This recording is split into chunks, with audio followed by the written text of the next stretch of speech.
la quinta o la cuarta tenía errores. Entonces, una vez, por eso hice el ejercicio. ¿Qué me faltó? ¿Cuál faltó? Faltó el 1. ¿Quién tiene el 1? Lóbulo caudado. El caudado. Si veo esta vista, si veo esta vista y la reviso posterior, es que lo que está en la cara anterior y que es superior y que es lateral se proyecta. ¿No se dieron cuenta de algo? Tengo dos anterolaterales, algo me faltó cuando hice la descripción. Si dije anterior lateral izquierdo, te voy a acordar que también un anterior lateral derecho, los dos extremos. Listo, no tiene problema. Voy pensando en el 6 y en el 3. Fácil, 3 por 2, 6. Son los dos extremos. Puede servir de referencia para que no utilicemos la memoria para los segmentos. Utilicemos para otra cosa, menos para eso. ¿Listo? Bueno, primer cuento. Segundo cuento. Lóbulo caudado. Lóbulo caudado es 1. Que es el segmento 1. ¿Qué tiene de especial? Porque él así, siempre en la familia hay alguien que nos lleva a la contraria. Mira lo que voy a hacer con esto. Esta no me gusta tanto, esta es más linda. ¿Por qué necesito los segmentos hepáticos? Porque si yo quiero aprender fisiología hepática, y si me la van a dar como me la dieron a mí, necesito los segmentos. Porque es que miren esta belleza. Miren lo verde, que es la vía libre extrahepática. Lo rojo, que es la irrigación, y lo azul, que es la porta. O sea, necesito entender cómo las estructuras, llámese pedículo infrahepático con la tríada portal, cómo entra y cómo se distribuye. Se me ocurre que si van a hacer un trasplante, esto es fundamental para saber dónde corto y qué le voy a trasplantar al paciente. O cuando venga una patología, o quiero saber cómo funciona este jovencito, eso me implica tener un conocimiento para entenderlo, ¿no? No es simplemente para leer y grabar según, no. Yo aprendí fisiología hepática, necesito eso. ¿Listo? Entonces, ¿cómo se distribuye hacia los segmentos hepáticos? Sé que él está llegando a cada segmento, o por lo menos todo lo que entre o salga, tiene que, si entra, distribuirse a los 8 segmentos. Y si es algo que debe salir, debe venir desde los 8 segmentos, y en la medida en que busque el hilo, tiene que irse simplificando para terminar en una línea. Si me hago entender, ¿cierto? La figura es clara.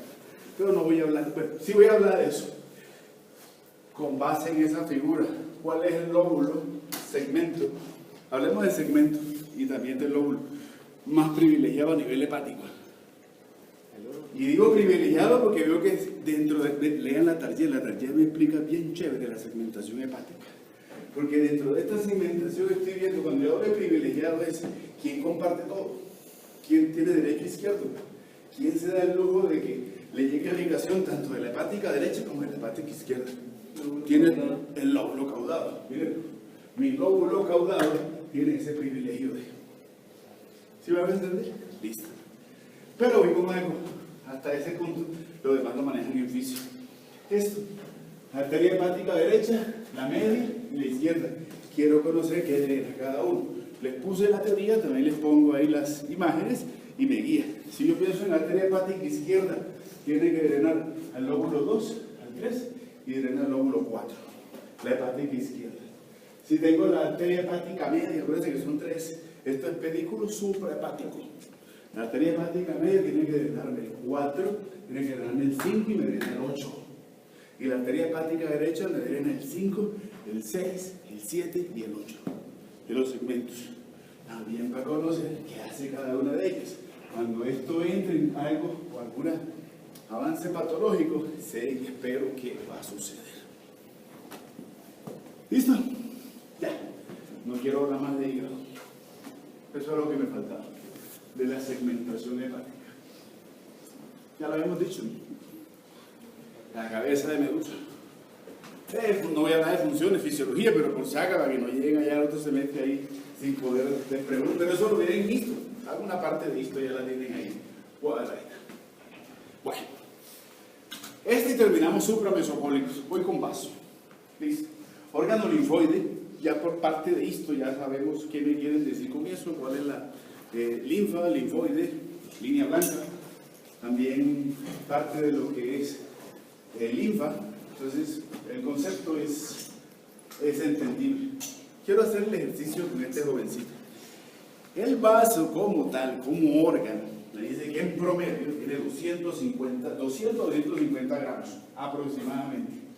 Le digo con ubicación, es un órgano que es supramesopólico, es un órgano que está en el hipocondrio izquierdo, pero también me dice de que en sus relaciones voy a mirar de dos caras, una cara que es lateral o externa, que se ve como lisa, y una cara medial o interna que es como la más accidentada, tiene como abollonaduras, ¿cierto? Cuando se cae la olla y se le hace un...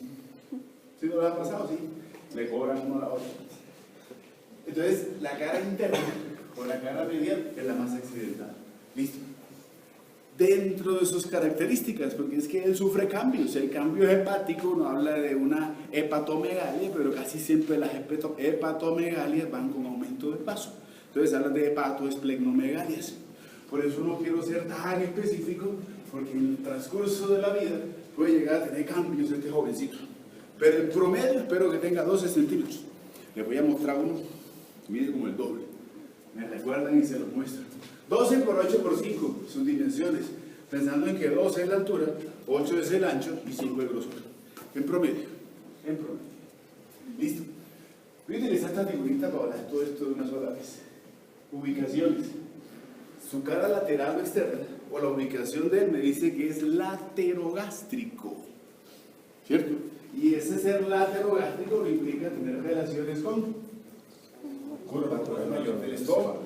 No solamente curvatura mayor del estómago, lo veo cerca la tuberosidad mayor del estómago. Entonces, dicen que son inclusive relaciones cardio-exófago-tuberositarias. Yo no me voy tanto, pero sí pensaré en algo. La misma celda subfrénica del estómago está ocupada también por el vaso. Entonces sí, por eso me dicen que también está en la celda subfrénica izquierda. Inclusive algunos van más allá y también le dicen que en el espacio semilunar de Traube, donde está ubicado esa curvatura, ese tuberosidad mayor del estómago, no solamente es tuberosidad, sino que también tengo vaso. ¿Sí o no? Sí, no tenemos problema ahí. ¿A qué es este cortecito? Por las relaciones, y de una vez miremos esa, ¿qué me quiere decir? La cara medial. La cara medial tiene algo de particular, el ilio. Entonces, la literatura me dice que a nivel del vaso voy a tener superficies preiliares, retroiliares, infrailiares, con relación al ilio, y que tengo superficies ileales, y esas superficies también son relaciones. Porque una anterior o preiliar, por eso les puse aquí la E, pero con esta C de que me están hablando, será gástrica. Una relación retroiliar será con este man que está aquí. Por eso le puse R, renal, riñón y o glándula suprarrenal. Dependiendo también de la posición, pero con riñón le falta izquierdo. Riñón izquierdo. Y pensar en la cara o en las relaciones inferiores o infrailiares, ahí está, porque ahí me dijeron flexura cónica izquierda o esplénica. Es tanta la relación que hay que incluso deja una superficie, entonces le pongo una relación cónica de la flexura cónica izquierda con respecto al vaso. Listo, pero falta una, las relaciones iliares propias. La figura, ahí está. ¿Cuál es la relación iliar del vaso con qué estructura anatómica? Cola del páncreas. El vértice de la cola del páncreas. Y es más, es tan íntima la relación que no es solamente el peso que le da la punta del vértice de la cola del páncreas al hilo del vaso, sino que también está una cosita ahí. Ligamento. Medio de fijación. Entonces le digo ligamento. Pancreático esplénico. Listo, tengo medio fijación, ya hablamos de eso un poquitico. Medio huevo. Listo, con eso tenemos relaciones, otras que hacen falta. Aquí está el riñón y mire, aquí se ve el vasito, aquí atrás no se ve.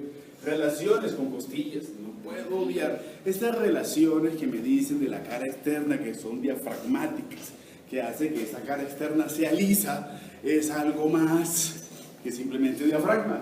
Tengo que hacer un ejercicio. ¿Cuál es el ejercicio? Primero, lo proyecto con fondos de sacos pleurales. Fondos de sacos pleurales, costo mediastinocostales anteriores, porque ahí básicamente será costo diafragmático. Ya con eso amplío todo el concepto. Dejémoslo en costo diafragmático, con eso descanso yo tranquilo. Le voy a poner fondo de saco pleural, costo diafragmático izquierdo. Una relación que tiene. Y si lo miro en esta proyección que me habla, tengo relaciones costales. Novena, onceava costilla. Oiga, por favor, fracturas de costilla izquierdas y que comprometan y que se hagan a nivel del ángulo posterior. Oiga, sospechen que se pudo perforar el vaso.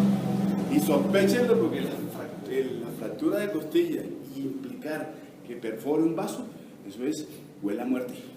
Esos son gravísimas. El vaso es uno de los más irrigados, conociendo la esplénica, que es la más voluminosa. Eso se lo van a contar después. Pero también quisiera ponerle relaciones con vértebras, porque me lo van a pedir y me lo van a exigir. Entonces, relaciones con vértebras, 10, 11 y 12, cuerpo de vértebras. 9, 11 costilla, y si le pongo vértebras, 10, 11, e incluso borde superior de la 12ª vértebra. ¿Listo? No más. Ya. Y se acabó. Dos cositas, no me duermo.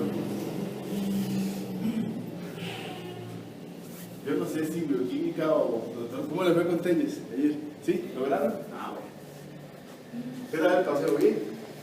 Se escuchaba hasta aquí la huilla. Pero, están sus alumnos allá, son tan miedos.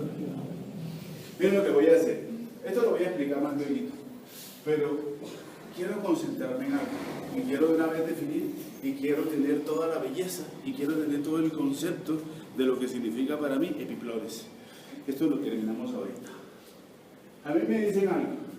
Si yo hago este corte y quiero buscar si hay diferencias o hay alguna interrupción en la envoltura de los órganos, y estoy pensando en peritoneo parietal, ya sea posterior, sea superior, sea anterior, sea inferior, versus el peritoneo visceral, no lo encuentro. No estoy viendo interrupciones, es simplemente una continuidad en la historia. ¿Hacia dónde voy? Voy hacia algo. Ahorita tengo un tema duro. El tema duro es entender si hay alguna diferencia cuando me contaban, o en lo que he leído, si el epiplón mayor es algo diferente al mesocolon, o si el epiplón mayor y mesocolon tiene algo de diferente con el mesenterio, o es una sola historia. ¿Tienen un concepto sobre eso o no? A mí es una sola historia. Tiene el mesenterio. Solamente que en el mesenterio, en esta vista, me dice que es una lámina superior y inferior. Yo sé que el mesenterio es derecho e izquierdo. El peritoneo parietal posterior derecho e izquierdo se encuentra, se proyecta y envuelve en yuno y en hilo. Eso es el mesenterio. Eso es lo que estoy viendo ahí. Pero en las mismas láminas que me están ayudando a formar mesenterio de peritoneo, ahora tengo un peritoneo parietal superior, uno inferior, que se encuentran, ya sé que lo hace por el borde inferior del cuerpo y la cola del páncreas, segunda porción del duodeno, cabeza del páncreas, ¿cierto? Sabemos por dónde iba esa huellita. Se desprende y sostiene al colon transverso. Eso es mesocolon transverso. Pero el mesocolon transverso no es solamente llegar y sostenerlo. Puedo hacer dos cosas.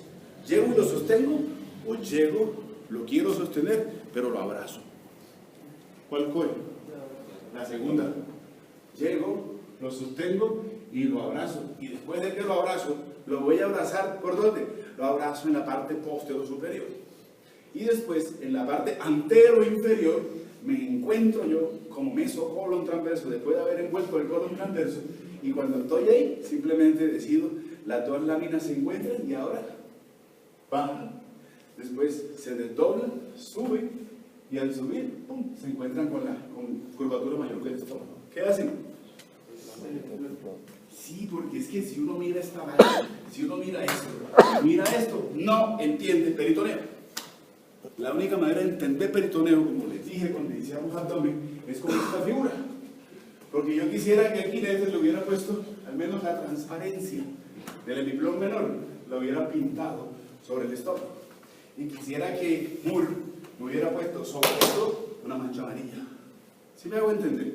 Porque es que la historia es continua. Entonces, cuando yo tengo esas láminas de peritoneo, dos que bajan y dos que suben, se va hacia el estómago y después se van hacia el hígado, y aquí se llama epiplón menor, aquí se llama epiplón mayor, mesocolon transverso, mesentérico. Entonces la pregunta es, con esa figura ya entenderemos que decir mesocolon transverso o decir epiplón mayor es un mismo padre, es una misma estructura, simplemente lo que cambia son las localizaciones y las funciones. Voy pensando en funciones, no en las generales, sino en las funciones de, uno, medios de fijación, dos, funciones de colindantes, de geográficas, de delimitaciones, relaciones. A eso me refiero con funciones. Si me hago entender este concepto, entonces voy partiendo de un principio. Para mí, mesocolon transverso o epiplón mayor, hermanos, son hermanos, hermanos de sangre. Tienen dos localizaciones, pero son lo mismo. Por lo menos provienen de una sola parte. Primer concepto, ¿cierto? ¿Cómo lo veo aquí? Bueno, corte.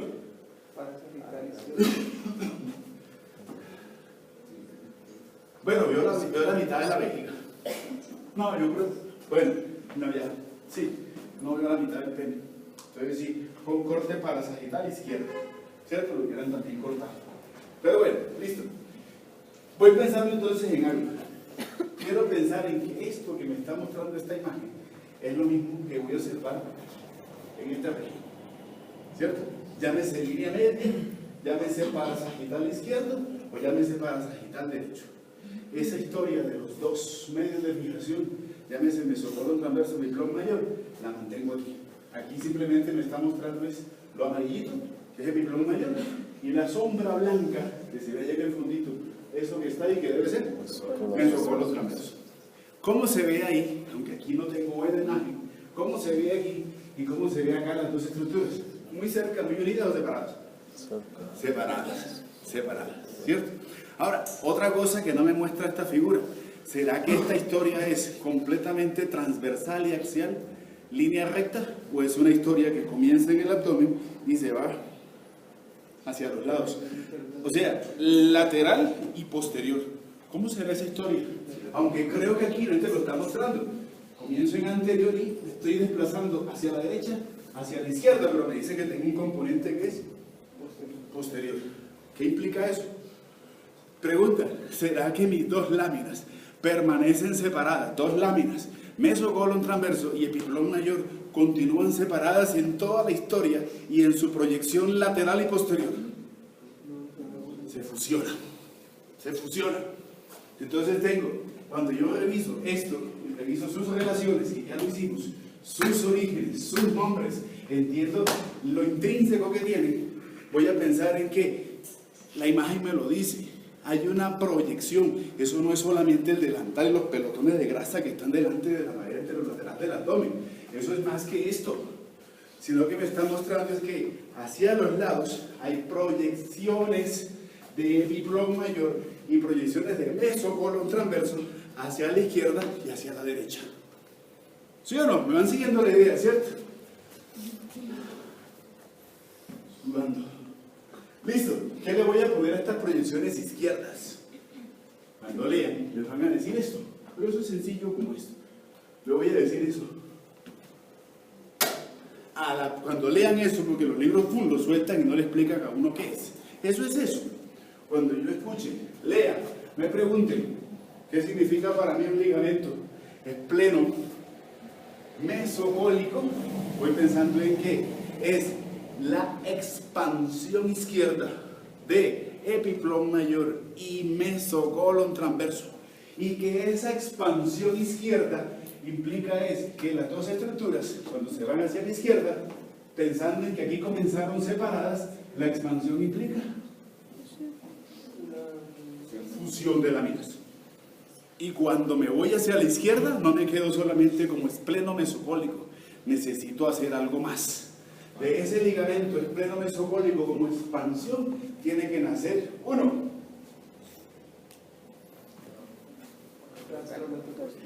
No, gastroesplénico. Nace el ligamento gastroesplénico. Dos, no está pintado. Tiene que nacer algo aquí. O sea, la misma manchita amarilla que está aquí, pongámosla aquí. ligamento freno esplénico. 3, tiene que nacer, no se ve,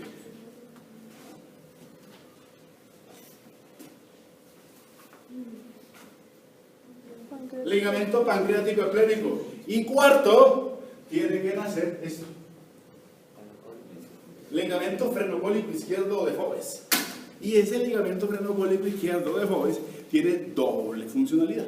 Uno, me está haciendo sostén de la flexura cólica izquierda, pero también es un medio de fijación para el vaso. ¿Por qué? Lo veo encima de. Por eso al ligamento frenocólico izquierdo de Foves también le dicen sustentáculum lienis. Sustentáculum de sosténme. Lienis de vaso. Eso necesito eso. Con esa historia y esa expansión izquierda, entiendo eso. Le pongo nombres, le pongo función y necesito comprender de dónde viene. Ya lo sé, ya lo sé. ¿Estamos? ¿Sí? ¿Me dice entender? Tan rico sudar esta hora. Listo, nada más. El derecho. Ahorita hablamos de la expansión derecha. Ese es más complejo. La cojamos allá, pero le voy a decir ligamento parietocólico. La expansión derecha, de una vez, la que está fresquita. Hago lo mismo. Tengo epiplón mayor, mesocolon transverso. Epiplón mayor amarillito, mesocolon transverso, lo que está detrásito y como blanquito.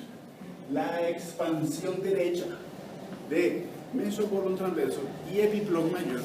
Debo entender entonces que la expansión y el viaje implican que las láminas, cuando se desplacen hacia la derecha, se van uniendo.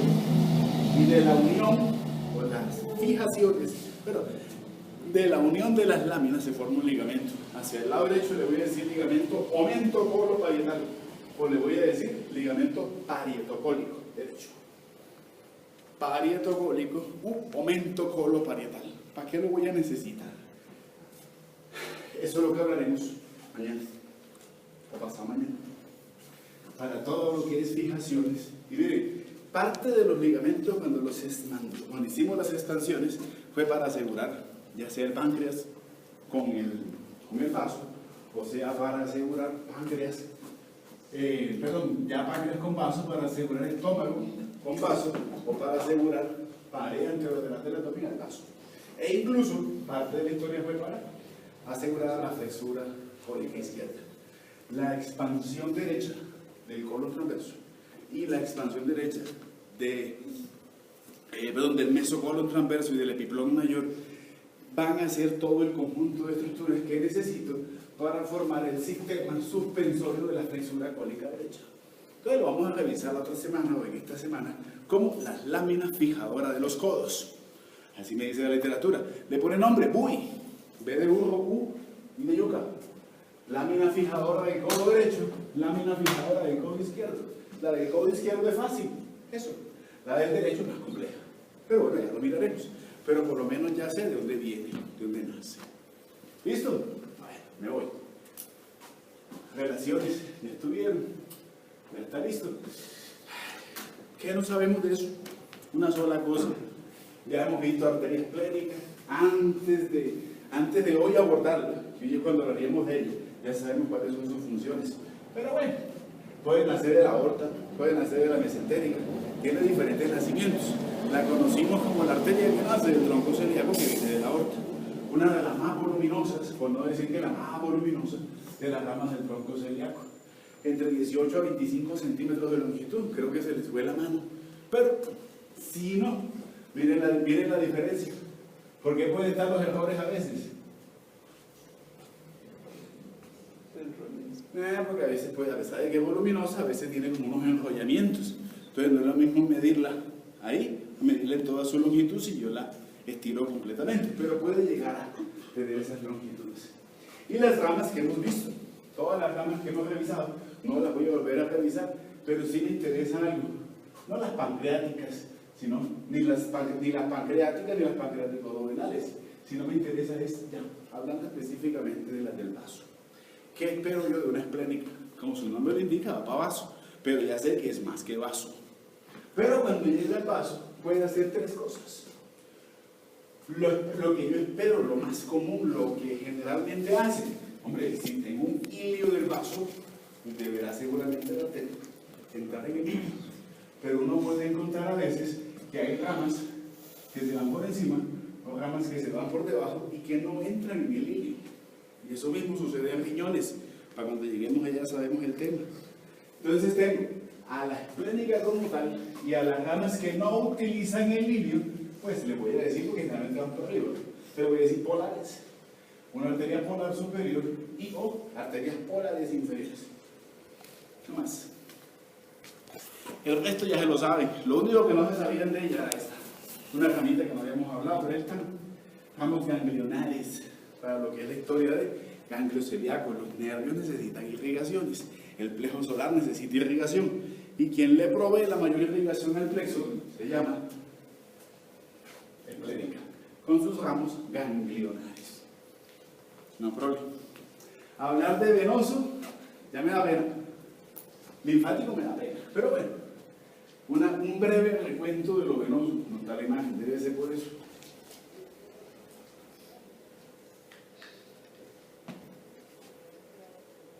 Esta me sirve. Bueno, no está completa, pero yo sé que no hay problema, ¿cierto? Lo venoso es homónimo y satélite. Las mismas ramas que tenía de la esplénica como arterias, las tengo en venas. Recuerden que la historia es muy compleja, no la voy a volver a contar. Solamente doy un pasito, no más. Y entonces pudiera hablar de una vena esplénica que se une con la mesentérica inferior, esplenomesaláico, mesentérica superior, importa. Pero yo sé que esta historia es mucho más.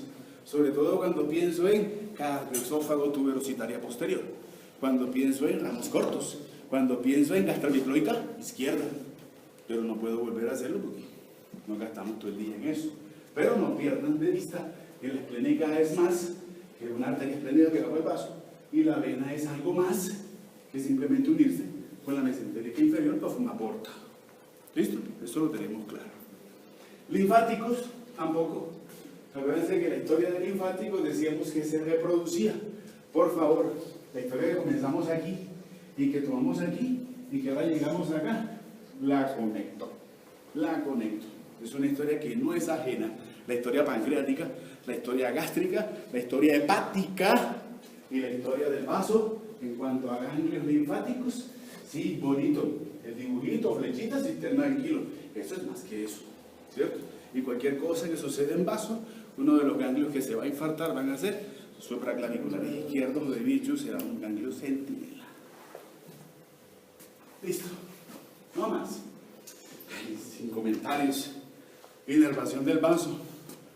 Plexo solar. Y plexo solar a través de esto. El plexo esplénico. El plexo esplénico, como fibras nerviosas que se ven del plexo solar y acompañan a la arteria esplénica, serán las responsables de esa inervación al vaso. ¿Listo? No más.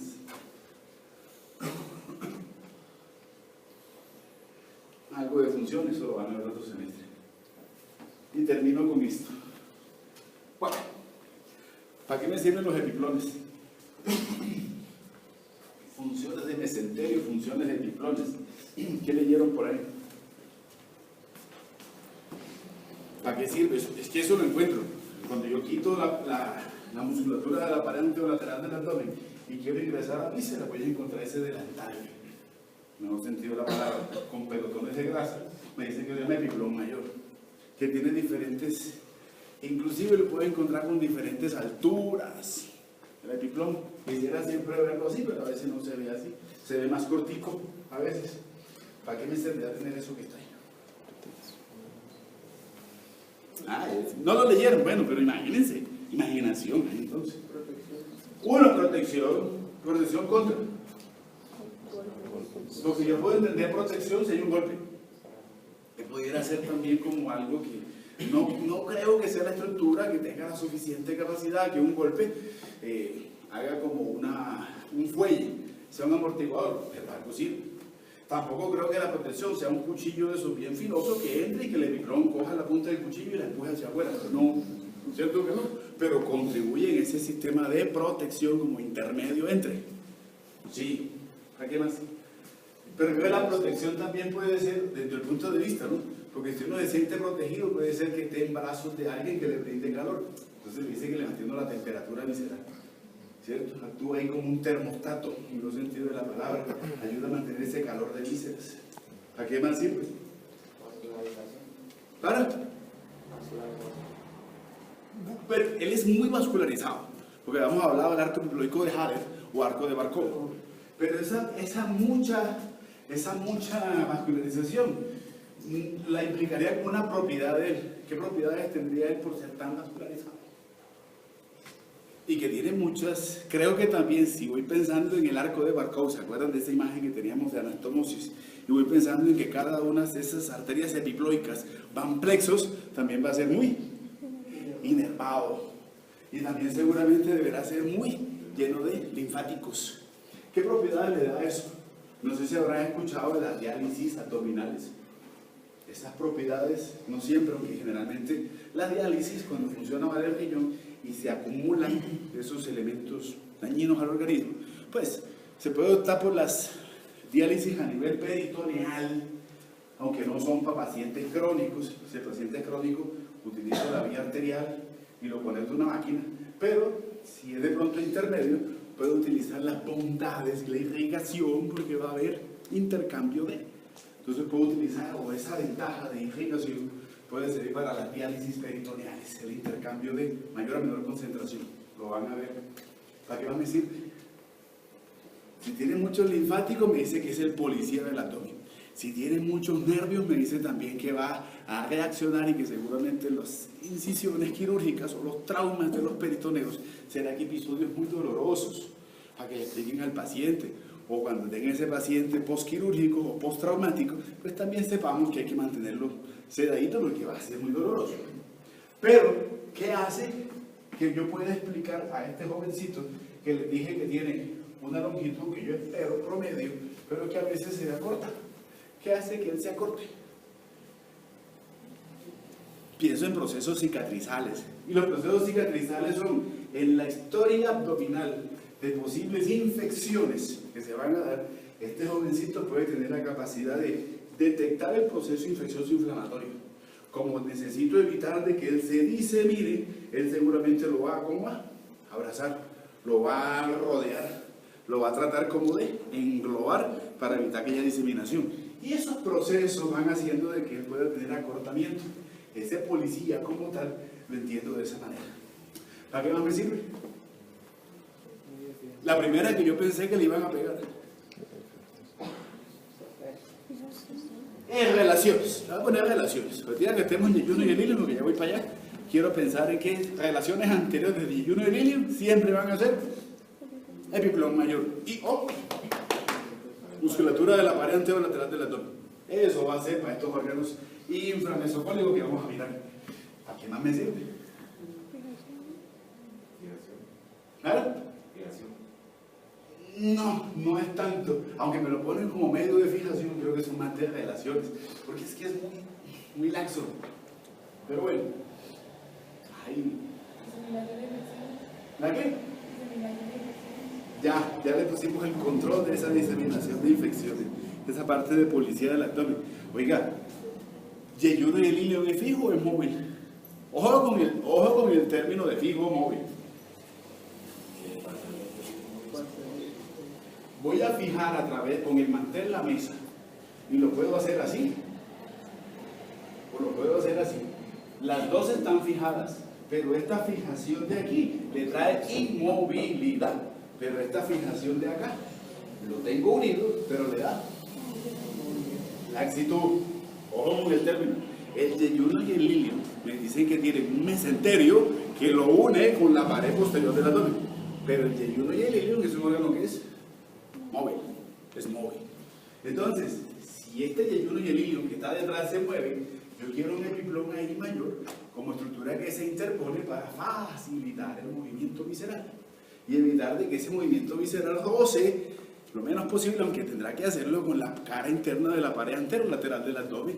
Quiero alguien interpuesto ahí para que me dé movilidad y que ese roce sea lo menos posible. Pensé que íbamos a pegarle primero a esta, ¿cierto? ¿Sí me hago entender? Listo. Problemas con el epiplón mayor. Si uno mira esto, o mira esto, no entiende epiplón mayor. La única manera de entender epiplón mayor es con el corte este. Con esto. Porque la literatura me dice, el epiplón mayor son 4 láminas, ¿cierto? Y si uno mira esto, ¿dónde le encuentra 4 láminas a esto? Si uno mira esto, ¿dónde le encuentra 4 láminas a ese epiplón mayor? Pero si mira esto, sí. Entonces comienzo la historia donde la empecé hace ahorita. ¿Cómo la consigo? Primero, voy a comenzar con peritoneo. Peritoneo parietal posterior. Lámina superior, lámina inferior. Se encuentran y se proyectan. ¿Dónde se encuentran? Cara inferior del páncreas, del cuerpo del páncreas y en la cola del páncreas. Sí, ahí está la imagen. Y cuando se proyecta y el mesocolon transverso, que fue el que se originó de ahí, aborda el colon transverso, lo va a abordar y lo va a abrazar y lo va a asegurar por su porción posterior-superior. Lo envuelve y después de que lo envuelve, las láminas se encuentran en la porción antero-inferior del colon transverso. Cuando esas dos láminas se encuentran, simplemente al encontrarse, se proyectan, se descuelgan y me van a formar dos láminas que bajan, que serán las láminas posteriores o directas. Estas dos láminas posteriores o directas bajan y después de que bajan, llega un momento en que se desdoblan, hacen un giro. Y ese desdoblamiento, siguen siendo 2, pero ahora al desdoblarse ya van a ser 4. 2 posteriores directas y 2 anteriores. Pero es la misma historia de la lámina posterior. Simplemente que al desdoblarse ya no van a ser 2, sino que se desdoble y ahora van a ser 4. Y esas 2 anteriores suben y se unen con la serosa gástrica. Creo que ahí me dice dónde. Curvatura mayor del estómago. Y cuando abordan el estómago por la curvatura mayor, abrazan al estómago, se van a la curvatura menor y de ahí se encuentran con peritoneo visceral hepático, que fue parietal porque fue un ligamento freno-hepático. El ligamento freno-hepático, que era peritoneo parietal superior, envolvió el hígado y se empezó a llamar peritoneo visceral hepático. Envolvió al hígado, llega hacia la cara inferior y se encuentra con el que viene subiendo. ¿Sí o no? La imagen es bonita. Es la única manera de entender por qué este señor tiene 4 láminas. ¿Estamos? ¿Sí? No problema.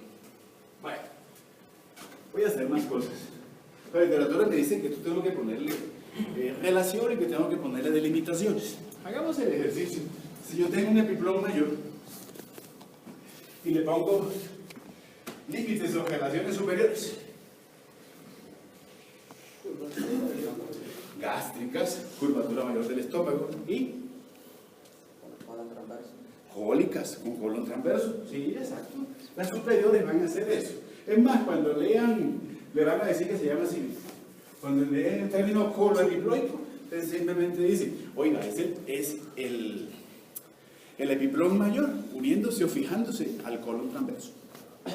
¿Listo? No tengo problema. ¿Listo? ¿Qué más le busco? Relaciones inferiores. Las inferiores no existen. O sea, en cuanto a que llegue a un sitio. ¿Por qué? Porque me dice que el borde inferior es un borde, inclusive que es curvo y que es libre. Porque él llega abajo y se desdobla. Entonces, como tal, relaciones de que él se fije a alguien como hace aquí arriba, no. Pero si le quisiera poner unas relaciones inferiores, creo que las relaciones inferiores deberán ser con este grupito de vísceras que tengo ahí. Pero voy a poner relaciones con ilio. Relaciones con ilio. Aunque esas relaciones, más que inferiores, deben ser posteriores. Pero de una vez, si le busco relaciones posteriores, sé que tengo lo que vamos a hablar ahorita, 5 a 6 metros de intestino delgado. Y el yuno y el ilio deberán ser las relaciones posteriores de él. Relaciones anteriores. Musculatura, cara interna del abdomen, musculatura de la pared anterolateral del abdomen. Entiéndase, rectus abdomini. Piramidales no lo voy a meter ahí, pero sí oblicuos externos, oblicuos internos y transversos abdomini, con fascias transversales. Relaciones derechas e izquierdas. Derechas. Ciego. colon ascendente, flexura cólica derecha. Relaciones izquierdas, flexura cólica izquierda, colon lumboiliaco, colon descendente. ¿Listo? Ya hemos hecho ahí como un marco, ¿cierto? Y tengo las relaciones. Profe, Hola. ¿la superior es donde está el hígado y la vesícula? Algo de pronto, sobre todo en las derechas, tendría algo, pero pensando más en darle un sentido a eso que me habían contado de que el epiplón mayor también es gastrocólico. Pensando en esos dos puntos principales, porque es que fíjate, aunque aquí hay una relación y aquí también tengo una relación, solamente que aquí es más amplia, es más directa que la de acá, la de aquí tiene algo especial, y es que se fija. Mientras que acá solamente está, pero sí, vale la aclaración, una parte inferior hepática que también estaría representada no solamente en el lóbulo derecho, sino también en vesícula, tríada portal, parte en una tríada portal, pero más con vesícula biliar. ¿Listo? Bueno, lo hicimos. Bueno, problemas, eso ya lo dijimos. Ay, me faltó esto. La membrana no es tan importante, pero de todos modos, no sé si he visto ya lo que pasaron. Cuando yo hablo de esa proyección derecha, la literatura me dice la proyección derecha del epiplón mayor y del mesocolon transverso, no solamente forma ese ligamento parietocólico u momento coloparietal, sino que él me dice que tiene algo que lo cubre, como ese algo que lo hace ver brillante, una membrana. Pero dice que es una membrana de Jackson. Por si acaso. Membrana de Jackson. Listo. Me voy. Dos cositas. Aunque eso lo vamos a revisar después. Pero por lo menos, ¿cómo se llama esto? Transcavidad. Eso es la transcavidad de los epiplones, ¿cierto? Y tendremos que tener el conocimiento de que la cavidad abdominal se llena de líquido. Es una propiedad también que tiene el peritoneo, que tiene los mesos. Así como son absortivos, también en los procesos inflamatorios tienen secreciones. Es que es lo mismo. Estoy hablando de transporte, mayor a menor concentración. Entonces también puede haber edema, y si hay mayor concentración, hay salida de líquido, y este peritoneo puede ser el culpable de que toda la cavidad abdominal se llene de líquido. La asistencia. ¿Cierto? Sigue el acúmulo de líquido. Entonces, una de las necesarias también revisiones de una cavidad abdominal que se llena de líquido es dónde está ocupado ese líquido. Parte de ese ejercicio lo vamos a hacer después. Esta parte todavía no me la entiende, pero ya voy a hablar sobre eso. Pero por lo menos sí ya sé que hay un sitio que tiene una abertura anatómica, que está ubicado entre porta y entre cava inferior, que es un huequito que se llama el hiato de Winslow, que puede hacer que el contenido de líquido dentro de la cavidad abdominal pueda situarse, pueda contenerse, pueda estar ocupando una transcavidad de los epiplones. El ejercicio de la historia la completamos, yo creo que en esta semana, con el favor de Dios. Pero sin embargo, pudiera hacer un ejercicio ahorita. Aunque son 6 entradas, solamente quiero que hagamos un ejercicio que completaremos después. Si yo les digo cómo entran a la transcavidad de los epiplones, ¿cómo entran? Yo utilizo el hueco que ya está, el hiato de Winslow, que sería ese huequito que está ahí. Pero si no puedo ingresar por el hiato de Winslow, ¿qué otras estructuras anatómicas me permiten ingresar a la transcavidad de los epiplones? Cómpala, no importa. El epiplón. Epiplón. La pared anterior, o una pared anterior, que puedo referenciar, de la transcavidad de los epiplones se llama epiplón menor. Pero el epiplón, la transcavidad de los epiplones también tiene. Cuidado con los pisos derechos, son pisos izquierdos. El piso izquierdo de la transcavidad de los epiplones, porque una historia izquierda está a la izquierda, se llama mesocolon transverso. Pero ¿por qué eso? Esto tiene su significancia. Después me lo entenderán, después sabrán por qué se lo estoy contando. Y otros 2 puntos de ingreso que necesito es la manera en que los epiplones, o en la manera en que el peritoneo, al unir al colon transverso, desprenderse y encontrarse con la serosa gástrica, deja recesos. Otras 2 vías de ingreso que tengo a la transcavidad de los epiplones, que están aquí, forman receso triangular. cuando las láminas anteriores indirectas del epiplón mayor se unen a la serosa gástrica. Me queda un receso que es el receso triangular. Puedo entrar por ahí. Pero cuidado, acuérdense que ahí tengo una cosa tan hermosa y tan peligrosa que se llama círculo arterial de la curvatura mayor del estómago. Y el otro receso me dice que es el receso gastrocolomesocólico. El receso gastrocolomesocólico es ese espacio que queda enfrente del borde superior del colon transverso. La literatura me lo define. Cuando la lámina anterior aborda, o el espacio que queda enfrente de cuando la lámina anterior de este epiplón mayor se encuentra ahí justamente con esa terminación o el abordaje del mesocolon transverso en esa porción póstero superior del colon transverso. Esos son mis dos recesos, y este también es una vía de entrada. El receso gastrocolomesocólico.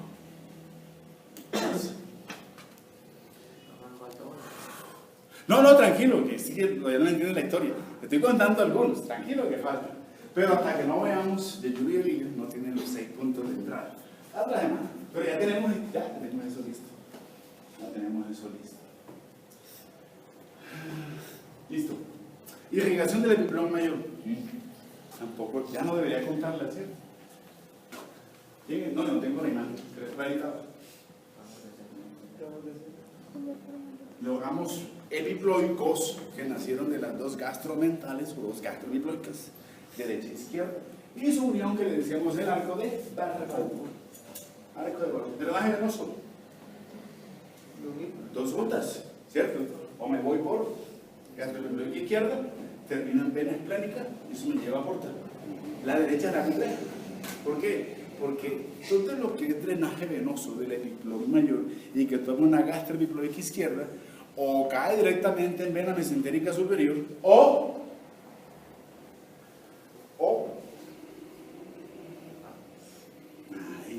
tronco gastrocólico de Henle, se une la gastroepiploica derecha, se une con cólica superior derecha y se une con pancreático duodenal inferior derecha, y forma el tronco gastrocólico que lo va a llevar seguramente a ese drenaje a mesentérica superior como vena. Eso termina en porta. Listo. Y lógicamente inervado, voy pensando en que las fibras nerviosas, llámese flejo gastroepiploico derecho o izquierdo, también habrá fibras nerviosas que van descendiendo y que van acompañando las paredes arteriales. Entonces, ricamente inervado. ¿Listo? Terminamos. Preguntas de supramesocólicos. Me voy para infra. Mire esa belleza. Señor. Aparte de la relación anterior del epiplón mayor, la musculatura de la pared lateral del abdomen, el peritoneo, Peritoneo parietal anterior. Sí. Cuando yo hablo de esta pared anterolateral, sí, además de musculatura, acuérdense que hago todo el ejercicio. Y el tejido célulo, obviamente, más o menos lejanía a la hora de la herida, pues debo tener en cuenta eso. De pronto, a la hora de un cólico, a la hora de alguna masa, el ingreso, pues también tendré que referencia, aunque no van a ser tan directas. Pero si empiezo por bien, el tejido celular secundario con sus dos cosas, la de Camper y Scarpa, la musculatura, sería fascia transversal, peritoneo parietal anterior, y ahí sí, pum, epiplón mayor. Sí, valdría la pena, aunque parezca redundante, esas capas, tener en cuenta ese orden y todo lo que significa para mí pared anterolateral del abdomen. Es más que musculoso. ¿Sí? ¿Listo? Me voy de supramesocólico. Vamos conmigo. Lo hicimos. Señor, cuéntelo todo. Usted ya me lo había comentado, pero... ¿La qué? Usted ya me había comentado eso, pero ahorita se me olvidó el paso. Cuéntelo. Cuando uno le da dolor en el paso. Ah, el famoso dolor en el vaso. A ver.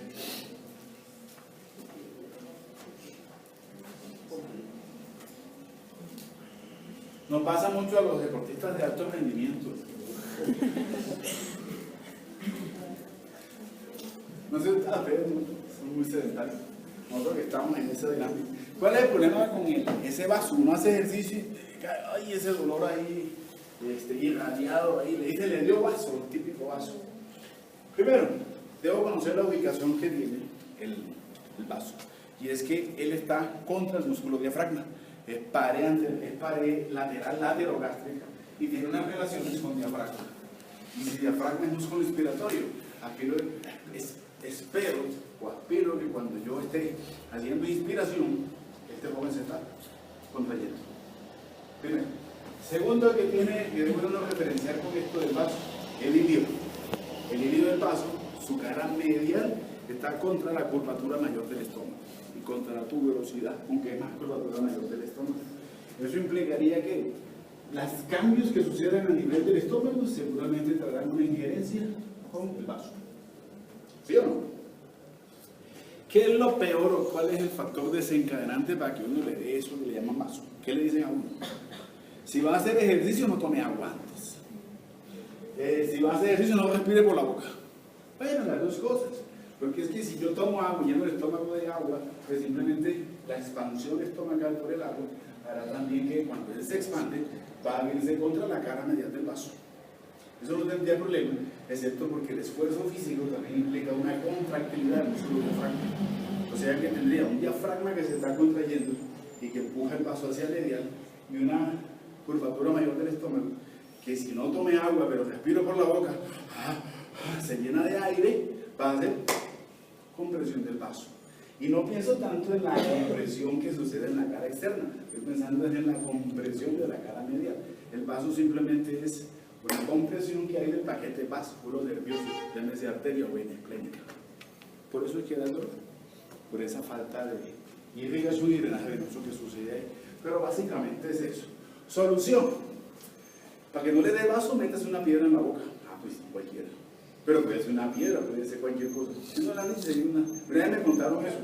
Puede ser una pila, no se la vaya a pasar. Pues sí, cualquier cosa que uno se mete en la boca, pues la debe tener en una boca. Pues sí, si cierra la boca no hay vaso. No hay ese signo, síntoma que te dice el vaso porque no va a entrar aire. Pero es básicamente eso. ¿Listo? Bueno, ahora sí, vamos para inframesocorticos. Uno encuentra la explicación anatómica a muchas ¿cómo se llama eso? Muchas creencias. Cuando a mí me contaron lo de la piedra, y digo, pues cualquier cosa que le meta en la boca y no la deje caer, pues sirve. Tiene que ser una piedra necesariamente. Bueno, listo, vamos con esto. Salimos del supramesocólico, vamos para inframesocólicos. Y hablar de órganos inframesocólicos, voy pensando en algo. Colon transverso y mesocolon transverso hacia abajo, porque lo supra fue colon transverso y submeso hacia arriba. Ahora voy en esa historia que va hacia abajo.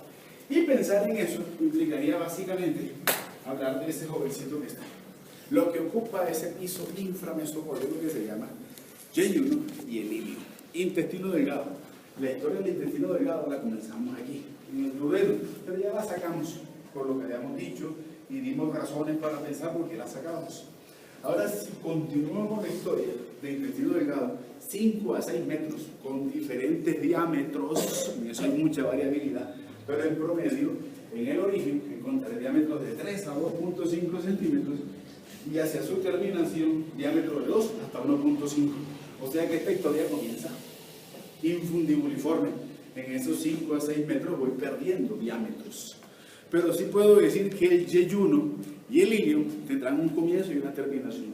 En la flexura duodeno-yeyunal, a nivel del dedo, es donde se despide el duodeno, comienza el yeyuno, ángulo flexura duodeno-yeyunal. Y va a terminar seguramente en este ángulo, en esta terminación, que va a ser el ilio desembocando en ciego, que es intestino grueso. Entonces le voy a decir la región iliocecal, a nivel de fosa ilíaca derecha o región inguinal derecha. Haremos ese ejercicio ahorita.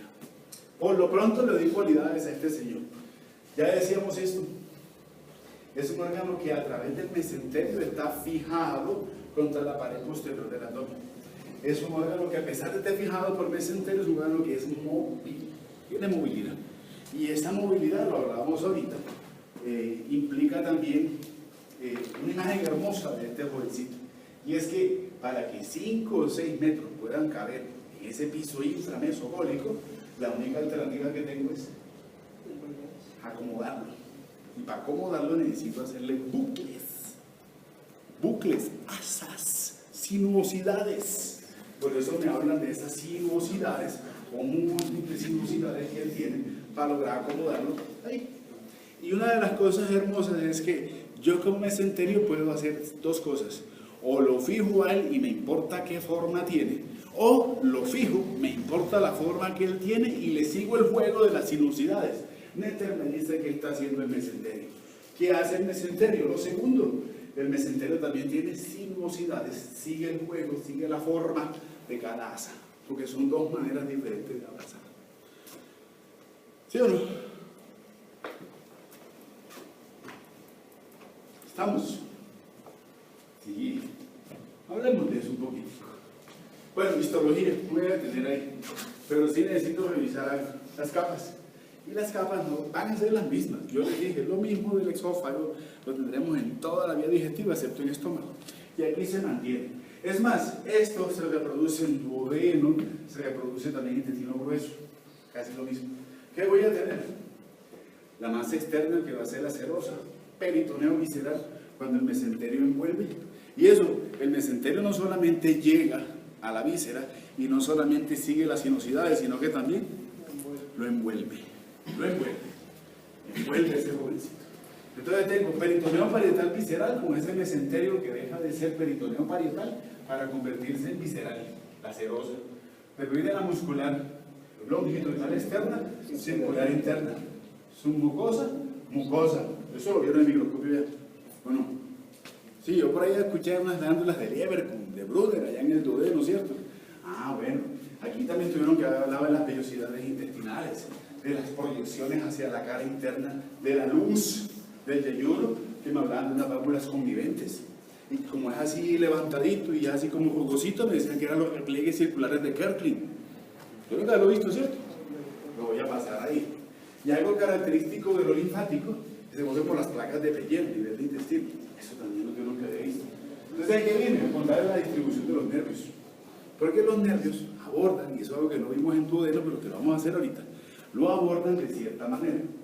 Entre la longitudinal externa y circular interna encuentro fibras nerviosas. Y esas fibras nerviosas son motoras. Y va a ser formar un plexo. Me dicen que es un plexo mientérico o motor. Y estas fibritas, entre lo que es la circular, la submucosa y la mucosa, van a ser sensitivas.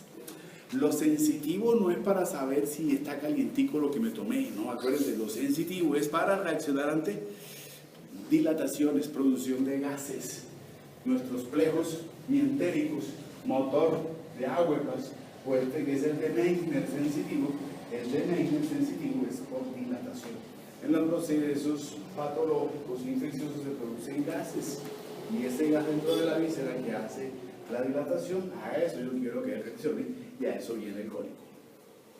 Así lo distribuyo y así lo organizo a mis nervios en la víscera. Bueno, listo, rapidito, esto es facilito. ¿Qué veo de esas asas? Su organización. Ahí me da risa, pero tengo que hacerlo. Le dice que sí, se forma una U, una cuña mesentérica, y que esa U, esa cuña o esa asa, pues para que dé, tengo que multiplicarlo. No sé si lo van a hacer, yo lo hice, porque yo soy más cansón, pero me dice que son de 14 a 16 asas. Y para que dé 5 a 6 metros, entonces obviamente cada asa tiene que tener una altura aproximada entre 20 a 40 centímetros. Tarea este fin de semana hacer la multiplicación. Pero debe estar ahí. Ahora, ¿qué no me gusta? No me gusta eso. Cuadrante superior izquierdo va a encontrar yeyuno y que las asas son horizontales. Cuadrante inferior izquierdo va a encontrar el ilion y las asas son verticales. Hombre, bueno, pero bueno, tendrán que mirar al abdomen en 4 cuadrantes. Pero esa no es la historia es en 9 cuadrantes. Pero a mí me cuentan eso. Yeyuno, ilion, sí, como no. Miremos cómo es el cuento, pero tengo que contarle eso. Ahora, la pregunta, ¿quién es más largo de esos 5 a 6 metros? Yeyuno o el ilio. La literatura me lo dice. 2/5 partes ubicadas en el cuadrante superior izquierdo serán yeyuno con la orientación horizontal de las asas. Mientras que 3/5 partes en el cuadrante inferior derecho y las asas serán como verticales, serán de ilio. O sea que tengo más ilio que yeyuno. ¿Estamos o no estamos? Los cuadrados. Pero entonces, ¿qué necesito? Ah, esta sí me gusta. Porque si voy a cuadrar yeyuno, lo voy a poner en el flanco derecho, lo voy a poner en el mesogastrio y también lo voy a poner en el flanco izquierdo. O sea que en ese piso inferior, llámese flanco derecho, flanco izquierdo y mesogastrio, encuentro a lo que es yeyuno. ¿Por qué encuentro más ilio? Porque el ilio va a estar en el mesogastrio, va a estar en el flanco izquierdo y va a estar en hipogastrio y en las dos fosas ilíacas derechas e izquierdas. Esa es la manera, porque en 4, ¿cierto? Sí. Bueno, propiedades. Habrá una, yo digo que sí, y se las voy a demostrar cuando lo revisemos. Sin embargo, es más visible en el ser vivo, para poder diferenciar dónde está el uno y dónde está el otro. Ya voy a hablar de eso. Quiero hablar de esta tablita. La tablita es muy dinámica y es muy explícita. Miren, yeyuno y anilio para diferenciarlo, pero es que no tengo un punto anatómico donde yo diga aquí termina el yeyuno y acá comienza el ilio, excepto por características anatómicas visuales, pero también en cadáveres se alcanzan a ver. Estas no son sobre cadáveres. Sin embargo, una que sí se puede dividir en cadáveres es esta. La diferencia en paredes, se ve una transparencia, pero tengo que acudir a su buena observación. Pero lo haremos el ejercicio. Ahora, en el ser vivo, que están allá con el doctor Uribe, en la cirugía, le dice, bueno, hablemos de las características distintivas. Eso es. Entre yeyuno y el ilio. Primero, color. Si uno piensa en color y piensa en esto que me describe, que es un ojo oscuro y otro rosa pálido, creo que eso implica algo. Esa parte de color tiene que ir con vascularización. Y esa vascularización tiene que tener relación con el tipo de vaso sanguíneo que a mí me aborda si soy yeyuno o soy ilio. Eso es lógico. Entonces, si pienso en color, me dice que rojo oscuro, rojo pálido, me voy hacia los vasos sanguíneos, la vascularización. Por obvias razones deberá ser mayor en el yeyuno para que tenga una concordancia y acá será menor en el ilio para que haya una concordancia del color. ¿Cierto? Por irrigación. Pero también en vasos sanguíneos. Entonces busquemos a ver los vasos. Me dice, es que los vasos que abordan el yeyuno van a ser largos y van a ser más gruesos, mientras que los que abordan el ilio van a ser más cortos y más delgados. O sea, un poquito menos de irrigación. ¿Sí me va a entender? Lógico. Yo me acuerdo que el semestre pasado, o ¿cuántos semestres? Estaba ese machete del día del quiz. ¿Para qué machetes? No se lo aprende. Allá está el machetico allá en el piso. Casi me cortan, pero no lograron cortar. Salí ileso. Calibre. Bueno, miren que los calibres cambian, dependiendo de los estudios, pero se mantiene algo lógico. Les había dicho 3, 2.5, 2, 1.5. Moore dice que no. Él dice que los calibres son diferentes. Pueden partir de 4 a 2 y de 2 a 3 o 3 a 2. Bueno, hay variaciones también en la parte visceral. En eso no tengo problema. La pared, habíamos dicho que hay una pared más gruesa a nivel de yeyuno y una pared más delgada a nivel del ilio. Lo vamos a revisar también. Otras cosas que puedo tener, aunque como están ya desorganizadas las vísceras en los cadáveres, de pronto con los bucles, o sea, con las cuñas, con las asas. Las asas yeyunales, además de ser horizontales, son más altas. Las asas iliales van a ser más corticas y verticales. A eso hace referencia con el bucle. El bucle es la U. ¿Cómo se llama? El asa. Y otras cosas que ya de pronto no pueden o no mantener es la grasa mesentérica que acompaña las vísceras. Es menor a nivel del yeyuno y es más abundante a nivel del ilio. Los linfáticos, eso ya más microscópico, pero los linfáticos son más abundantes en el ilio, menos abundantes en yeyuno. Entonces le pongo cualidades. Y si yo hago el corte interno y pienso en los pliegues circulares, esos pliegues de Kirkland van a ser más altos, más visibles, más abundantes en yeyuno y menos visibles, menos abundantes en ilio, sobre todo en la parte terminal del ilio. En la unión ilio-cecal, como vieron en histología, esto desaparece, los pliegues circulares. ¿Sí o no? Problemas. Esto. Entonces lo vieron ejemplo, ¿no? Ah, bueno. Esa parte onfalomesentérica inicial de formación común de vísceras, inclusive con órganos reproductores, que me hablan de esas relaciones, de esas estructuras que parten iniciales, ahí me hablan de algo. Mire, la pared casi siempre, no digo que siempre, voy a encontrar a 80 centímetros del ciego, en el ilium, en esa localización, voy a encontrar fallas embrionarias. Una falla embrionaria que encuentro va a ser un divertículo, que generalmente, casi siempre, todos tenemos. Y ese divertículo queda ahí, de ese proceso de formación. ¿Qué es un divertículo? Es una falla en la pared. El divertículo es como una sobresaliente, es una herniación, es una saculación, es un saquito que se forma en la pared.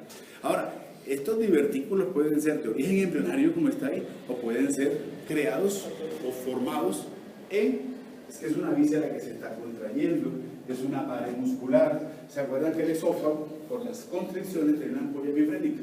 O sea, pienso que un tubo que sea muscular y que esté contrayéndose, la pared puede sufrir cambios. Y un cambio que pudiera sufrir una pared muscular de cualquier víscera puede ser una herniación o una saculación. Y esas herniaciones le digo que van a ser, pues se llaman divertículos. Este de Meckel, pues es el que referencia más común, porque dice que casi todos lo tenemos.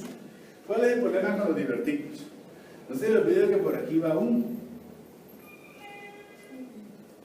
tránsito de una parte digestiva, de un bolo alimenticio que fue procesado en el estómago, que pasó al duodeno y sigue el resto de mi vida para ir absorbiendo, ¿cierto? Ahora, la contractilidad de la pared tiene que hacer de que la haga el avance. Esto lo sabemos, eso se llama los movimientos peristálticos. Pero ¿cuál es el problema? Es que si yo tengo una herniación o una saculación y me dicen que las saculaciones o herniaciones, si a mí me dicen esto, estoy tranquilo, 0.2 ni se ve, pero me dicen que puede llegar a tener 2.5 centímetros, me preocupa, y que puedo llegar hasta, eso sí ya es peligroso, en cualquier, ya pasando el centímetro es peligroso. ¿Por qué? Si aquí hay pared muscular, aquí también habrá pared muscular. El problema es que el bolo alimenticio debe avanzar, pero también debe ver cómo hago para asegurar de que el bolo alimenticio no entre dentro de la saculación, de la herniación del divertículo. Tendrá que pasar por él. Como hay pared muscular, este divertículo debe tener la capacidad de hacer la contracción y hacer que eso que se metió, que ese empaquetó, pueda salir. Pero entre más largo, tendrá menos probabilidad y tendrá menos facilidad de sacar ese contenido. Y si quedan muchos restos y comienza a haber esa descomposición, un proceso infeccioso, y comienza a haber en los linfáticos actual el edema o la inflamación que sucede en un divertículo que aborda toda su pared, lo mortal para él es el edema en la base, porque hará de que haga una. Simplemente las arterias serán comprimidas y habrá un proceso de necrosis. La diverticulitis es tan dolorosa como una apendicitis. Los mismos síntomas. Entonces hay que saber diferenciar, que eso lo va a hacer el cirujano. Pero para que el fondo tenga eso en cuenta, para hacer los diagnósticos. Ese es el problema con ellos. Y puede haber la diverticulosis, o sea, muchos divertículos. Eso lo verán en el... ¿Listo? ¿Quedó claro ese concepto? Bueno, hablemos de relaciones. Tengo el yeyuno y el hilo. Le busco relaciones. Cojamos las anteriores que están fresquitas. Yeyuno y el hilo, relaciones anteriores. Epiplón mayor, musculatura, pared anterolateral del abdomen, porque es más que músculos. Pared anterolateral del abdomen. Listo. Pero quiero buscar las relaciones posteriores. Bueno, miren lo que hicimos ahí. Lo que hicimos, no lo que hicieron ellos.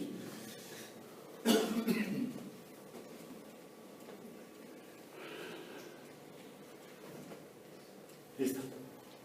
Ahí la víscera la sacaron y la llevaron hacia la izquierda para que ustedes pudieran ver bien el mesenterio, ¿cierto? ¿Dónde se inserta el mesenterio? El mesenterio se inserta en la cara posterior de los cuerpos, de las vértebras de L1 a L5. Esa es la inserción del mesenterio hacia atrás. Entonces, si me hablan a mí y quiero buscarle delimitaciones, pues quiero buscarle límites o relaciones posteriores al yeyuno y el ilio, la relación posterior deberá ser entonces vértebras lumbares, L1, L5, como esa porción parietal de pared del mesenterio. ¿Sí o no? Pero tengo un problema, y es que, como ya entendí que esto es una sola historia, pensar en pared posterior no es solamente pared posterior. Tengo que pensar en pared posterolateral derecha, pared posterolateral izquierda y pared postero superior. No sé si me hago entender. ¿En qué voy pensando?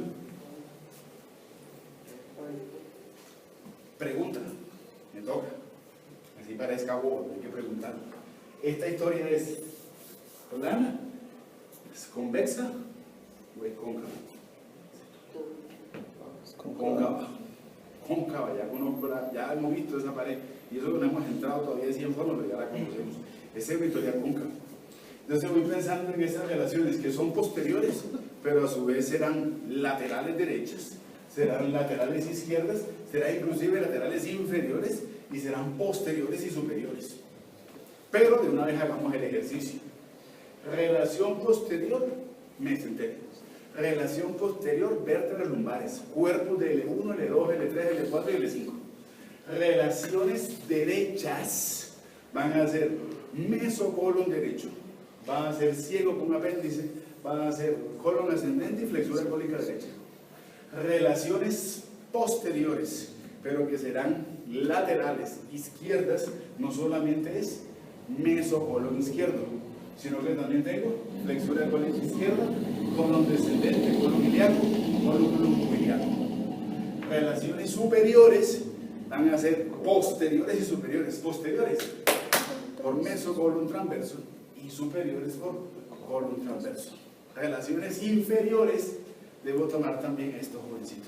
Dos cosas. Uno, sigmoide, el sigmoide y el mesocolon sigmoide.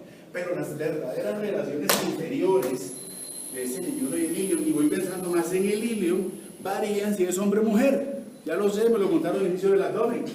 Porque si es hombre, serán relaciones con eje recto, y si es mujer, son relaciones con útero, con recto. Son diferentes las inferiores, ¿cierto? ¿Quedó claro este concepto? Necesito ubicarlo. Bueno, hablemos de mesenterio. Parece bobada, pero es lo que les voy a contar de mesenterio.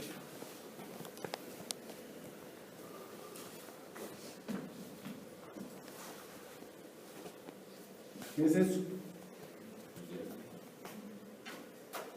No lo azul ni los rojitos, las dos cositas que tienen.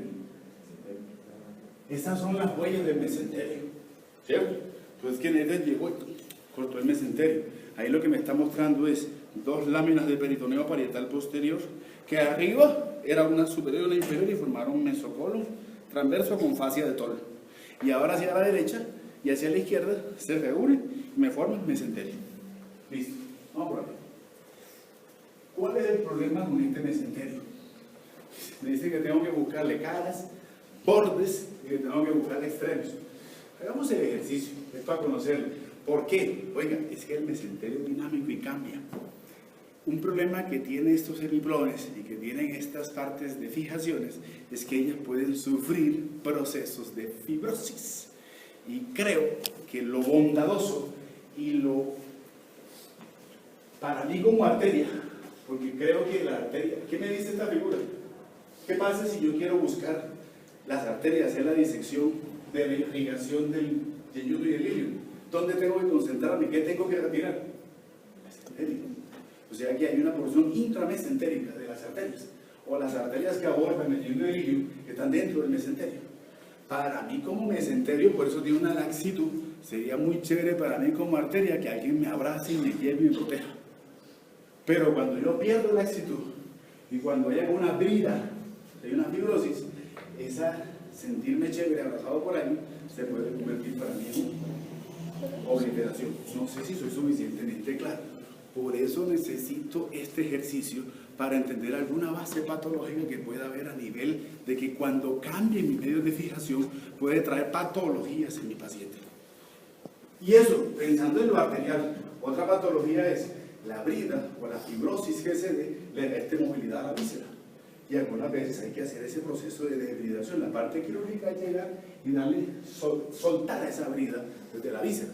No solamente por la posibilidad de compresión arterial venosa nerviosa, sino porque le resta movilidad. Y eso duele en el paciente. O le trae malfunción a nivel visceral. Sí, estamos en eso. Entonces voy pensando en eso.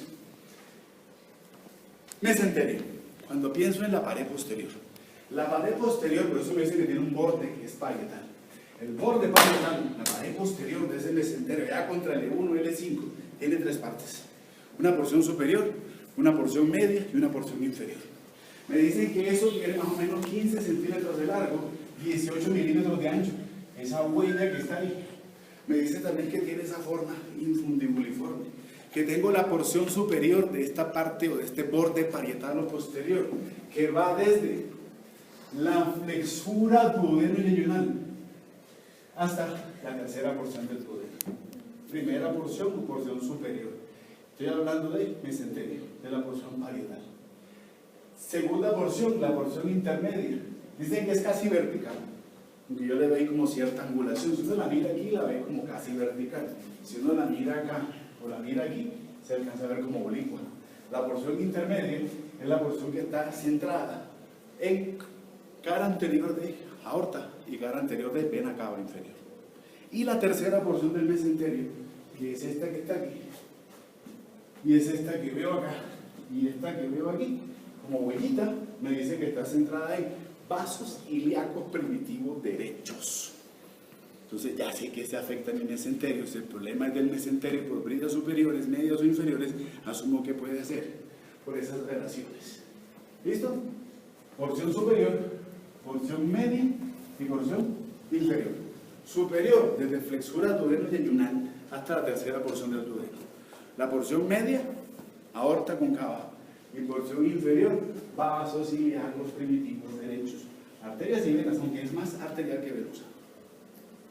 ¿Listo? Bueno, salimos de la primera. El borde intestinal. Ese es hermoso.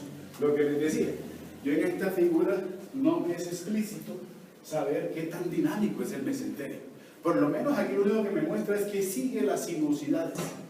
Pero seguir las sinuosidades no implica de que yo puedo llegar y seguir las sinuosidades o llegar, seguir la sinuosidad y abrazar a la víscera. Por eso la figura esta. Para ver todo lo dinámico que es.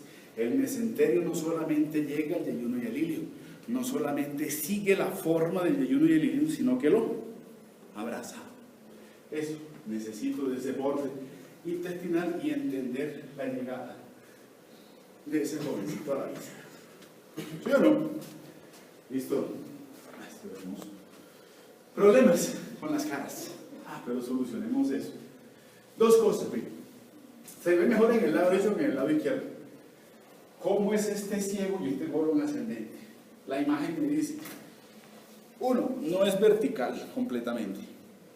Ahora, la oblicuidad puede ser oblicuo de arriba hacia abajo, oblicuo de adelante hacia atrás, o puede ser oblicuo de abajo hacia atrás, o de adelante hacia atrás.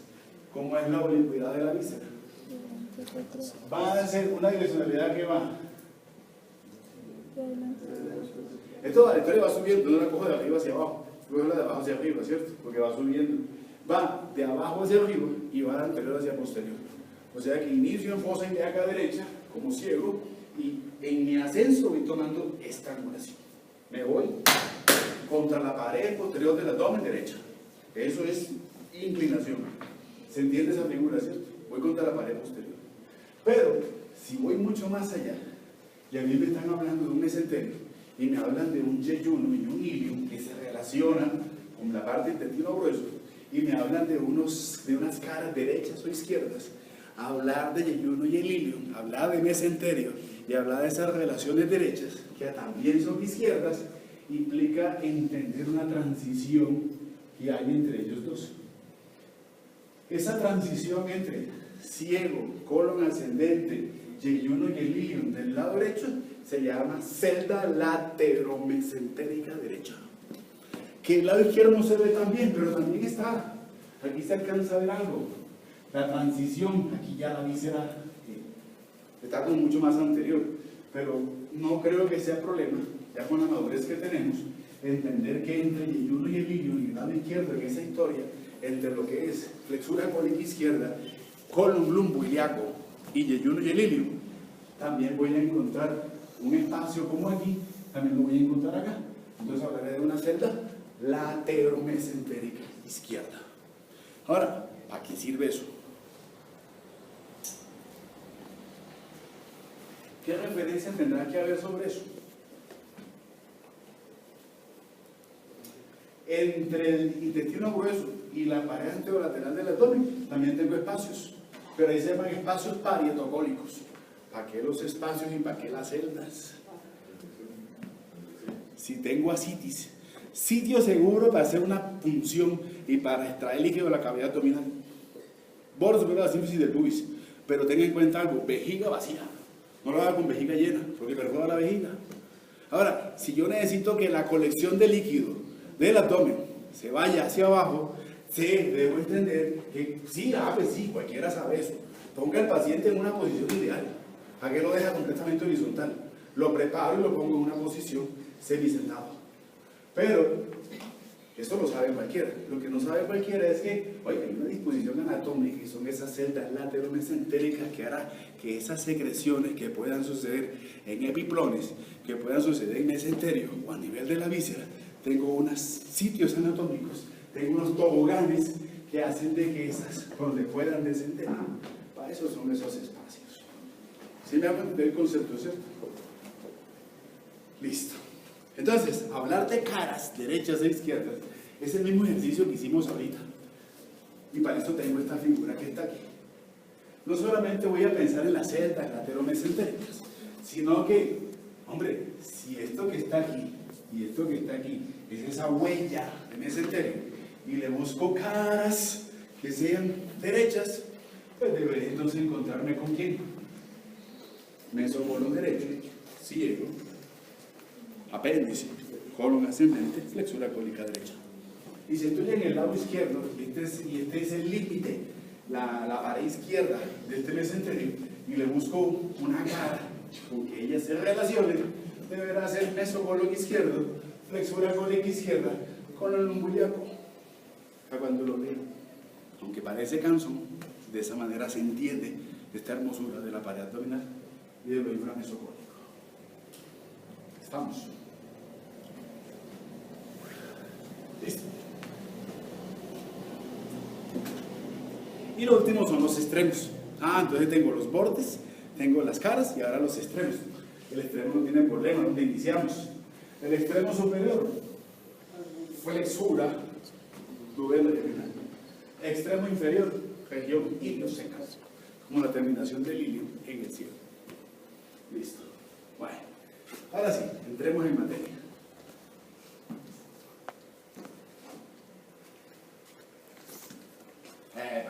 Ahí está. Vascularización. Miren lo que voy a hacer. Voy a hablar con dos figuras. Pero para la vascularización necesito esta figuita que está. Ahí está cortado, pero voy a hablar de arteria mesentérica superior. Necesito hablar de la mesentérica superior. Ahora, dos cosas con esta jovencita. Busquemos la de acá. Ahí veo las imágenes, aquí veo otro resto de imágenes. Busquemos la inicial donde teníamos esa historia. Ahí. Primero, cuando yo tengo arteria mesentérica superior, a ver si aquí está el...